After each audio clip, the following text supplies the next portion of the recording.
Hello, everyone, and welcome to this Real Women, Real Purpose talk show. I, I am Kathryn Yarborough, and we are live here on the On Purpose Woman magazine and global community Facebook page. I'm one of the hosts of this Real Women, Real Purpose talk show, one of the two hosts, and I'm also the global facilitator of the On Purpose Woman global community and the creator of the Manifesting Clients Academy. And I'm here today with Elizabeth Papp-Stinson, who is an author and life coach. Hello, Elizabeth. Hello. We're going to be talking about how your trauma stories don't have to define you. So I'm really looking forward to hearing what Elizabeth has to say. I'm glad that those of you who are listening, joining us live, or watching the replay are here because it likely means that trauma has played a role in your life. And it sounds like we're going to learn something from Elizabeth about that.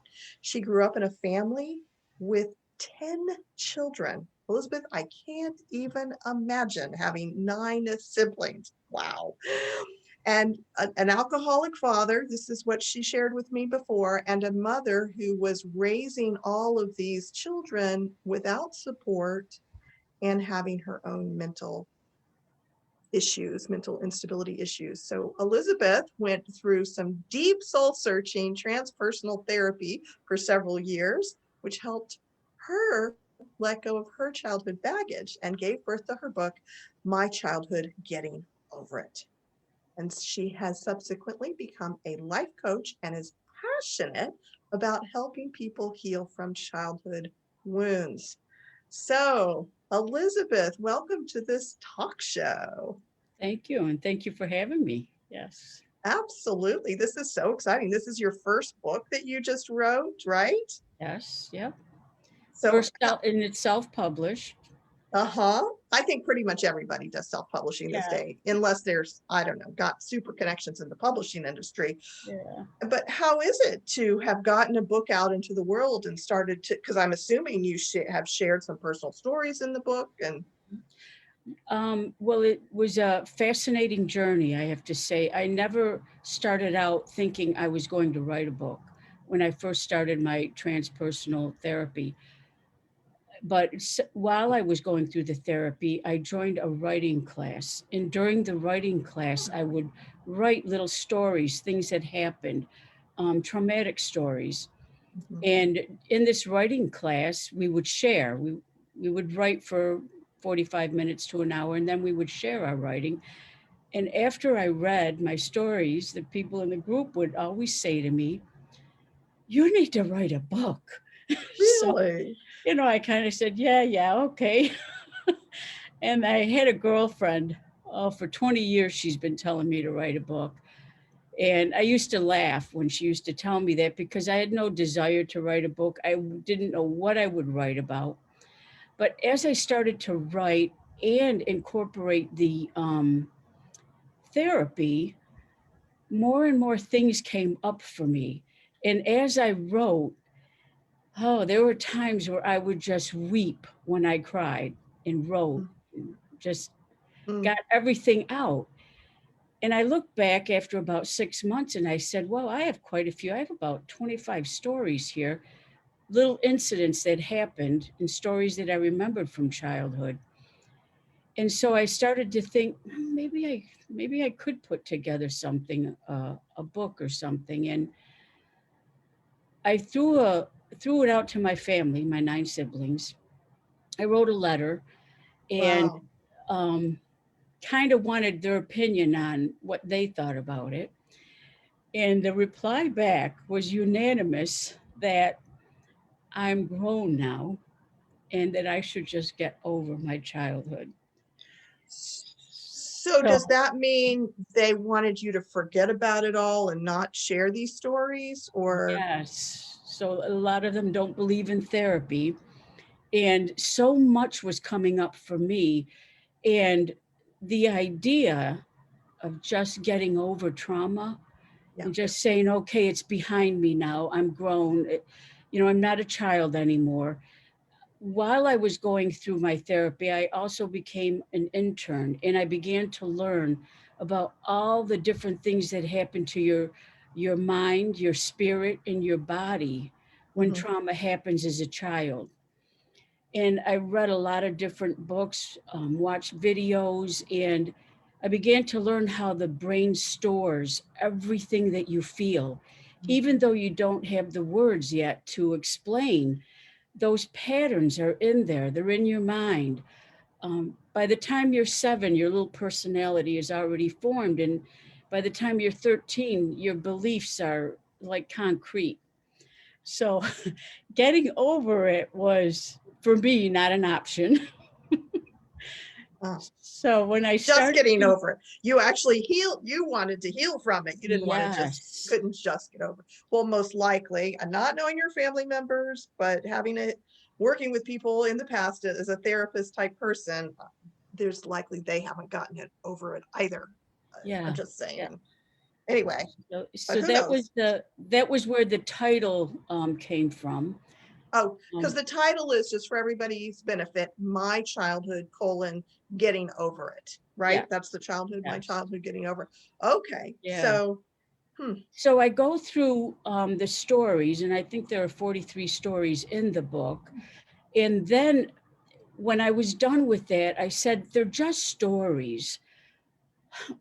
How can I carry this further? I know a lot of people can resonate with stories, especially having an alcoholic father, and gambler, womanizer. And then I had a mother that had several mental breakdowns, and a lot of people could relate to that. But I thought, what could I bring to each story that could help people resonate and work through some of the things?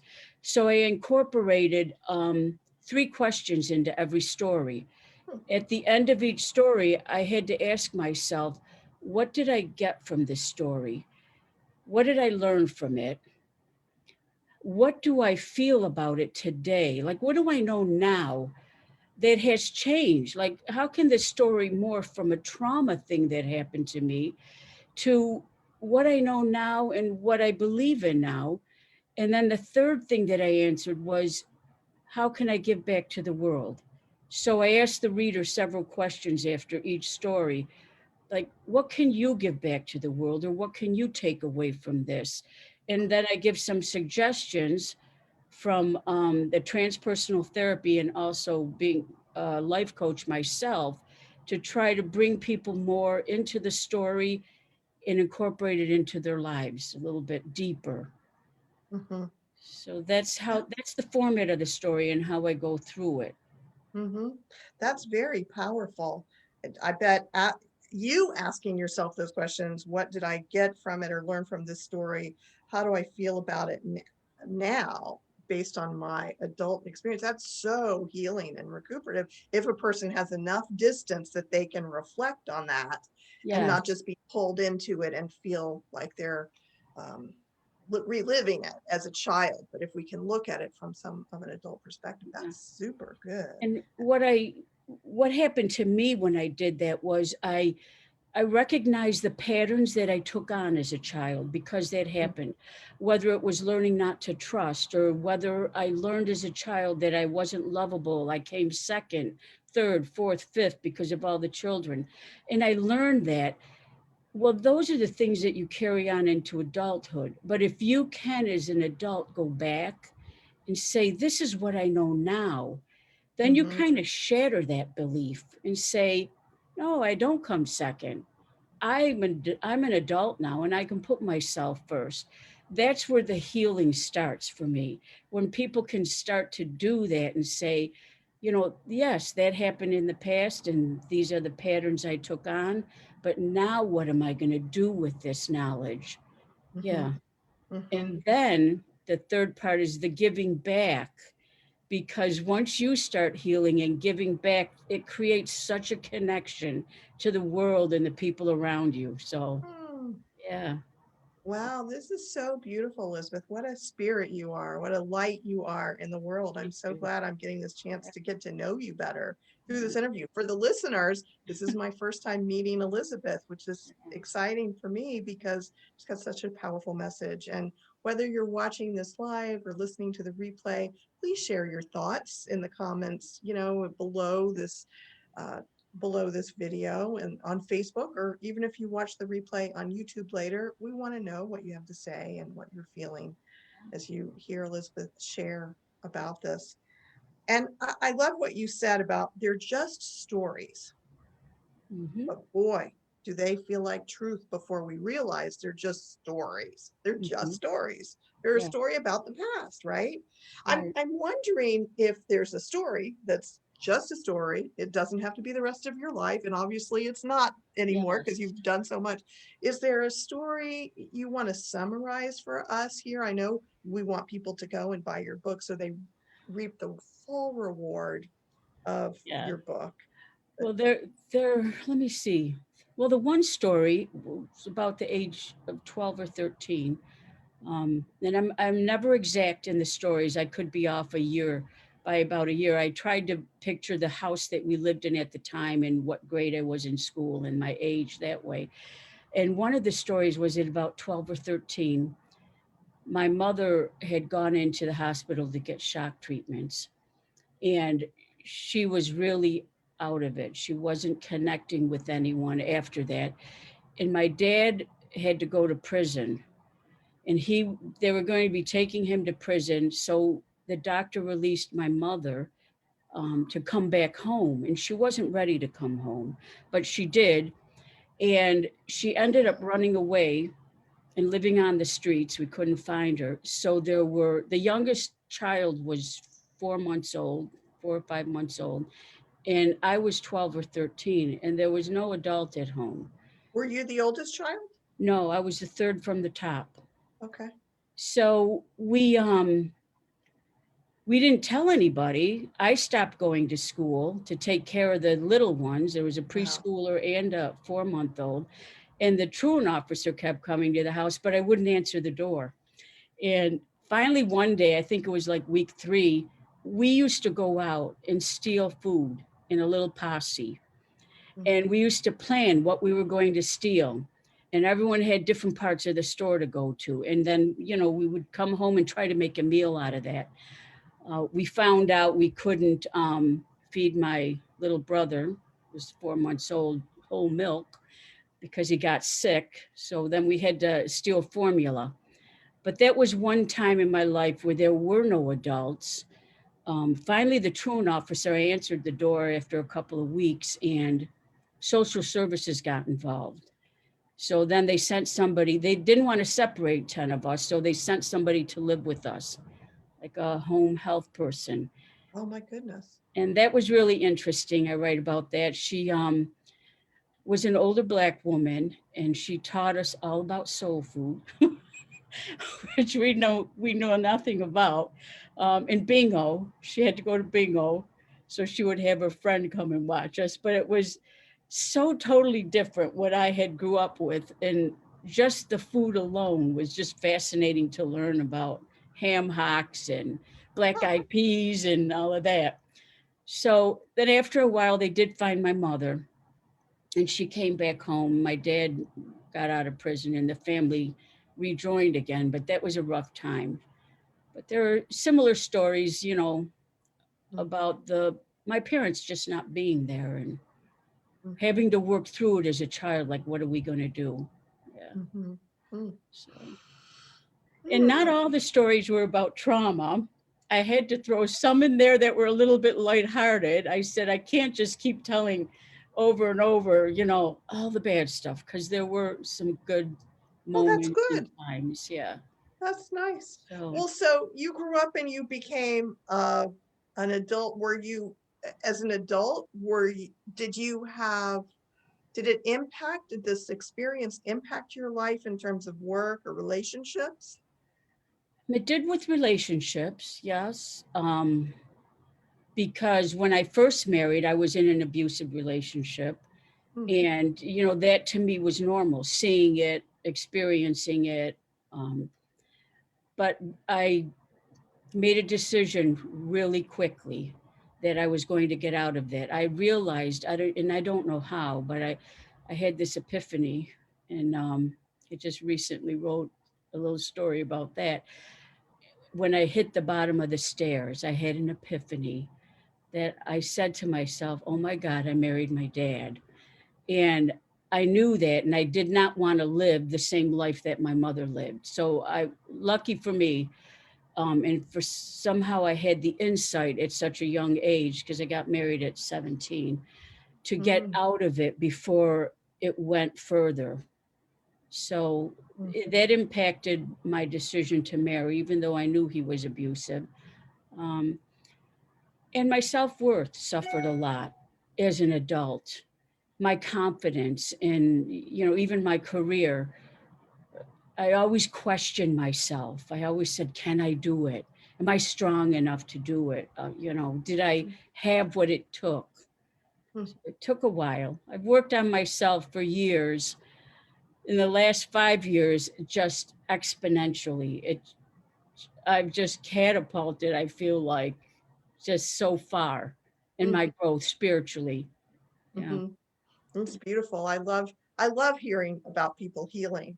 I've always felt when I was young, I didn't have the same kind of a family situation, but I had my own issues, Mhm. and which we're not. This isn't about me, but my point being, when I hit adulthood, I had emotional pain, and was not the healthiest emotionally that I could be.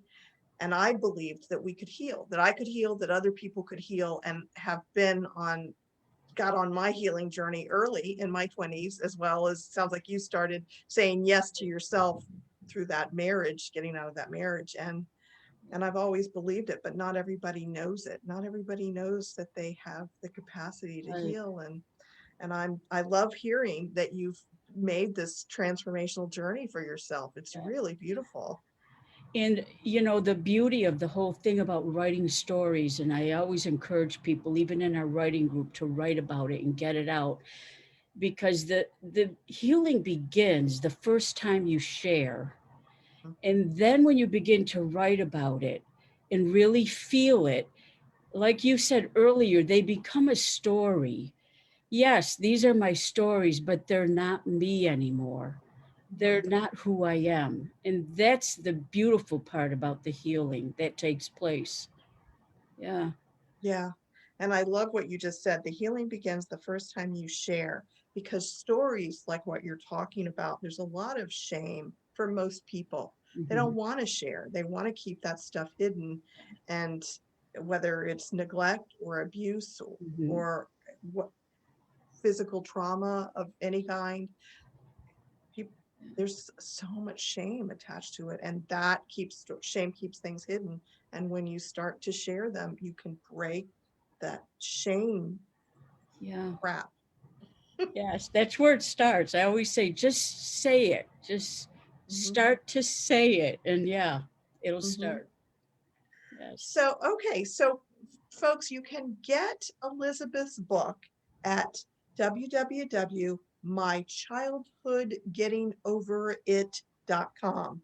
The link is in the description. You should be able to find it. I'll say it again though: www.mychildhoodgettingoverit.com.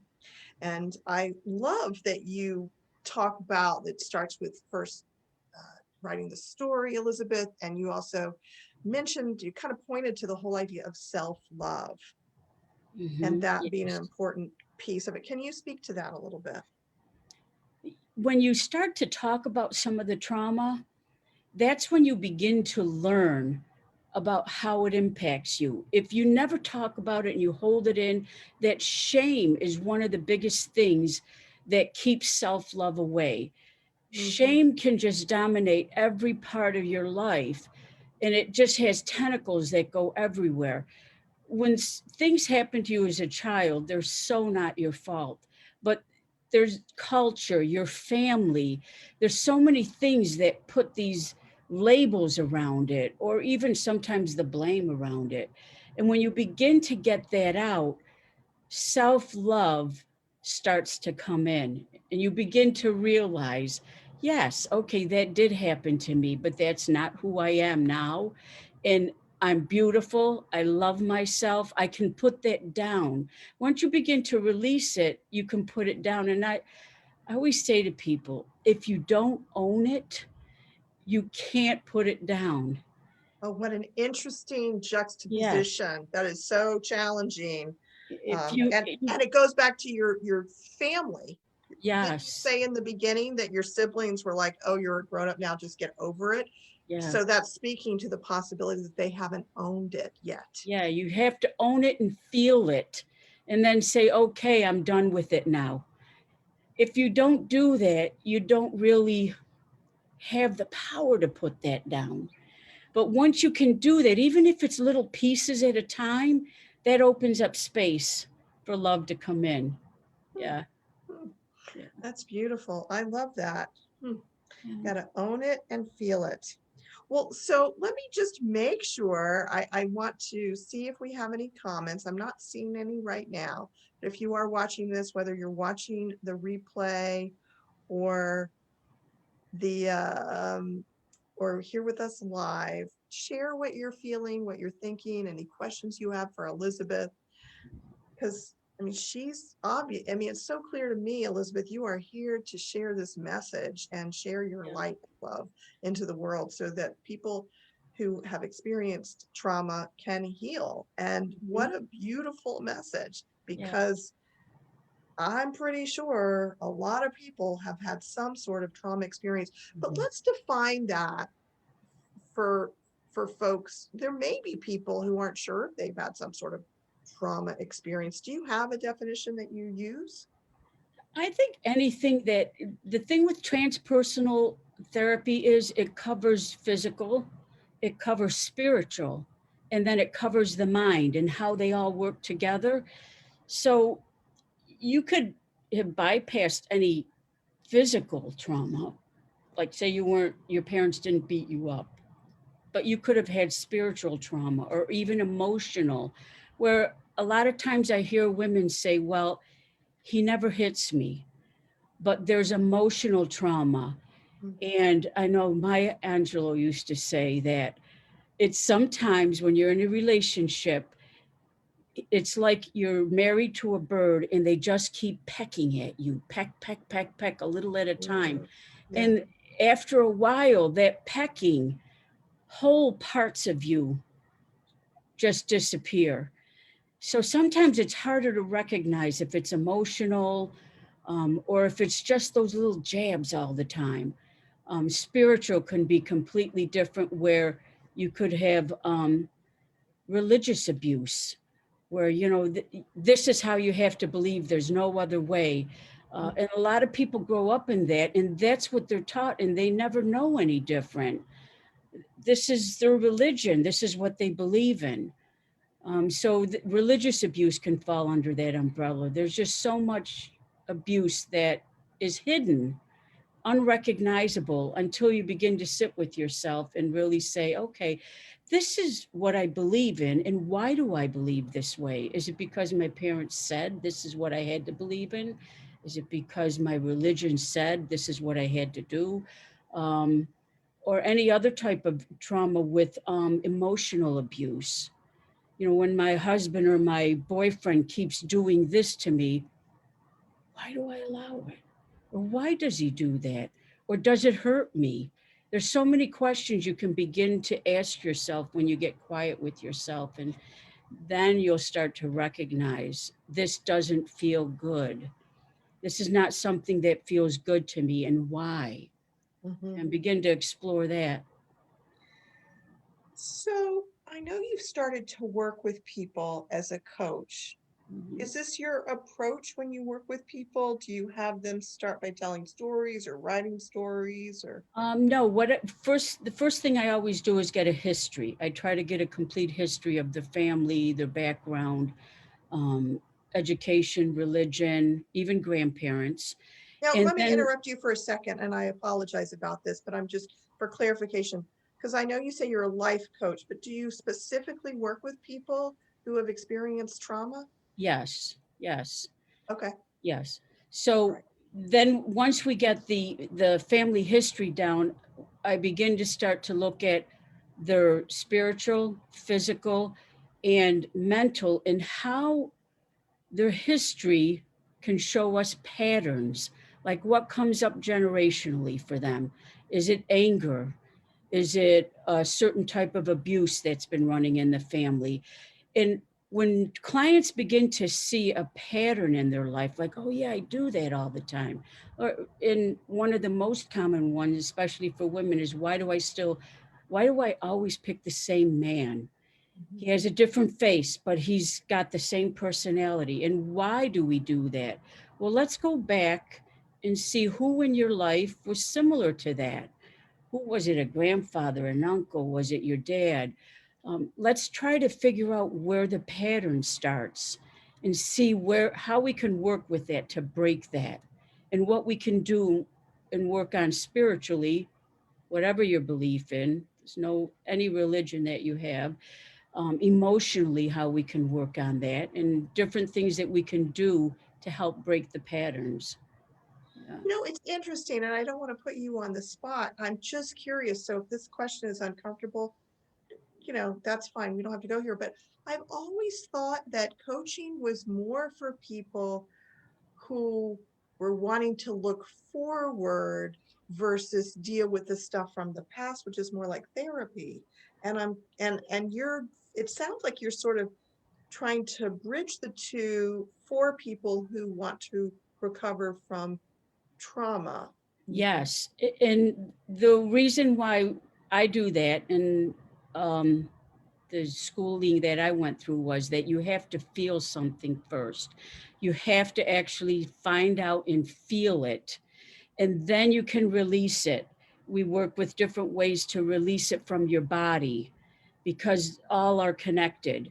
So if we can begin to feel, some people can't even begin to feel. Like if they've had sexual trauma, they've totally blocked that part off. And I don't see how you can move forward unless you take a step back and say, yes, this happened. This is what it felt like. Let's see if we can get it out of the body and then move forward from there. So in fact, your intention is to support people in moving forward versus therapy. Sometimes the focus is, well, let's just work on the past. Right. And you're not just working on the past. No, You're exactly. wanting to move people forward by acknowledging the past, experiencing what's still left, owning it. Yes, owning it. And it's not about the blame either. Mhm. I tell people all the time, it's not about saying, like for me, I'm not blaming my parents, and it's not all about, oh, this is what they did to me. Oh, poor me, poor me. Yes, this happened. And yes, I had to get angry with them. And I had to feel that and say, okay. And then I was able to put that aside and say, okay, it happened. Now let's move forward to the future and see, what are the patterns? How did they impact me now? Now, how can I change that and move forward and change the pattern that I had from the past? Because that's huge, to change the pattern that you have. Because once you release, you have that hole in you, but you have to fill it with something. Mhm. You have to Mhm. fill it with something: love, gratitude. Yeah. And Mhm. then do the change. Yeah. Beautiful. I Yeah. so appreciate the message you're bringing, the light that you are. Yeah. Uh, I'm just curious, as a person, I've done a lot of my own healing, and I found that forgiveness, Mm. even though for me, it's about the person who's forgiving, not the person who's being that forgiveness is just so important in the releasing. Is that part of what you share? Because you haven't spoken about that at all. Yes, So yes. And in my book, I do a whole thing about the forgiveness of my parents, even my siblings, all of my siblings. yeah. And I learned a lot about radical forgiveness. And I don't know if your viewers have read or heard anything about that, but when I really worked with radical forgiveness, I did that for every single one of my siblings. I did it for my parents. I did it for my abusers. And it was so freeing. And I say in the book that there's nothing earthly that could have put together my life in such a way where all of these people were in my life and I went through so much that it was perfect for exactly who I am today. It's otherworldly how everything worked out and how every single one of my siblings gave me a gift when I was able to forgive them. And there's like 10 core issues that people have, unlovable. I should have been a boy, I should have been a girl, and there's 10 of them. It was phenomenal how each one of my brothers and sisters gave me one of those 10 core issues. And I said, how did that happen? It was beautiful. So forgiveness is huge. I talk a lot about that in the book. Yeah. Oh, that's wonderful. I love that. Yeah. So once again, the book is, you can find it. It's My Childhood Getting Over It at www.mychildhoodgettingoverit.com or on Amazon or Barnes and Noble. So as we begin to wrap up, Elizabeth, is there any last bit of wisdom that you want to impart here for anyone who might be listening? Well, the biggest thing I want to tell people is that no matter what has happened to you, no matter how old you are, there's always a time, a place, and there's a lot of love for healing. There's always Mm, that available for healing. mm, And it's never too late to start that process. Yeah. mm. Beautiful. Yeah. It's never too late to start that process. Thank you for your message, Elizabeth. Thank you, everyone who's joined us live, or those of you who are watching the replay. Thanks for joining us for this Real Women, Real Purpose talk show live in the On Purpose Woman magazine and global community Facebook page. Tomorrow, which is Tuesday, July 27th, Jenny Robertson will be back at 2 Eastern Time, and she's going to be interviewing the New Thought leader, Reverend Dr. Nadine Rogers, about creating a spiritual economy through your heart-centered spiritual business. So that sounds interesting. There's a list of all of our upcoming Real Women, Real Purpose talk show topics in the July, August issue of the On Purpose Woman magazine, which you can get by going to onpurposewomanmagazine.com. Onpurposewomanmagazine.com. And I believe, Elizabeth, that you have an article in that. Is that Yes, I correct? do. Yep. Yeah, really nice article. It was great to read that. My friends, if you have loved this interview and you want to share it with your friends, please share it either wherever you're watching it, straight from Facebook, or if you're watching it on YouTube, share the link from YouTube. You'll find all of our past talk shows and replays at the On Purpose Woman Global Community YouTube channel. So go to YouTube, type in On Purpose Woman Global Community, and subscribe so that you get notified about all of our talk shows. And you can also watch all of our past shows, because we just interview real women just like Elizabeth with real purpose, who are beautiful people doing great things in the world. And I'll be back this Thursday, July 29th, to interview Shelley O'Connell. And we're going to be talking about flirting. So those of us adult women who want to get a little more play into our lives, I think it's going to be a really, really fun interview. So I'll see you next time. Bye, Elizabeth. Bye, everybody. Bye-bye.